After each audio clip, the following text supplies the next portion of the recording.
Almost 3,000 years ago, a Greek king spent 10 years trying to get home from a war he had already won. He faced monsters, temptation, betrayal, and a crew that kept making the wrong decision at the worst possible moment. Sound familiar? It should.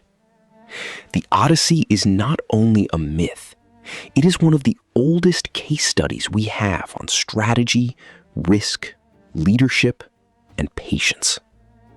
Here are 10 lessons from Odysseus that still apply to business and money today. Odysseus wins the Trojan War, but the journey back to Ithaca takes another decade because almost everything that can go wrong does. The monsters are memorable. The decisions are more useful. Odysseus survives because he keeps adapting, while his crew repeatedly trades the long-term goal for the emotion of the moment. And that begins with Ithaca itself. Number 10, Ithaca, the long game. Homer barely describes the island in detail. What matters is that Odysseus never stops orienting toward it. 10 years of storms, offers, and distractions do not change the destination. Business and investing work the same way. A clear goal protects you from attractive detours. Most financial disasters are not random bad decisions. They are decisions made after the real objective has disappeared from view. Define the destination. Define what you will not sacrifice to reach it, and use both to judge every opportunity. Number 9, the sirens. Odysseus does not trust himself to resist their song. He has his crew tie him to the mast before temptation arrives. That is real risk management. The strongest defense is not heroic willpower in the moment. It is structure designed in advance. Automatic investment contributions beat, "I will invest when I feel ready." A written spending rule beats negotiating with yourself at midnight. Approval limits beat hoping nobody makes an emotional decision. Build the mast and the ropes while you are still thinking clearly. Number 8, Scylla and Charybdis. A monster waits on one side of the strait and a deadly whirlpool on the other. Odysseus cannot avoid both.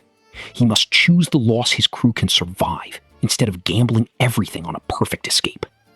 That is what real risk management looks like. There is rarely a zero-risk option. Hiring too slowly has a cost. Expanding too quickly has a cost. Holding cash has a cost. Investing it has a cost. The skill is identifying which mistake is recoverable and refusing the one that can destroy you.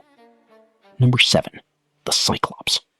Trapped by a creature many times his size, Odysseus does not compete on strength. He changes the problem. He calls himself nobody, blinds Polyphemus, and turns the giant's own warning into nonsense. Nobody is hurting me. Small companies should study this carefully. You do not beat a giant by copying its advantages. You win with speed, focus, a neglected niche, or a business model the giant cannot adopt without hurting itself. If the competitor controls the battlefield, stop fighting on that battlefield. Number 6, Circe's Island. After escaping the Cyclops, the crew spends an entire year comfortable, fed, and entertained. The danger is not pain. It is forgetting to leave. This is one of the most underestimated business risks. A profitable product that stops improving because it still sells today. Or a career that stops growing because the current role feels safe. Crisis is loud. Comfortable stagnation is quiet. Ask yourself, if nothing changed for 3 years, would this still be a good position or merely an easy one? Number 5, and this one hurts.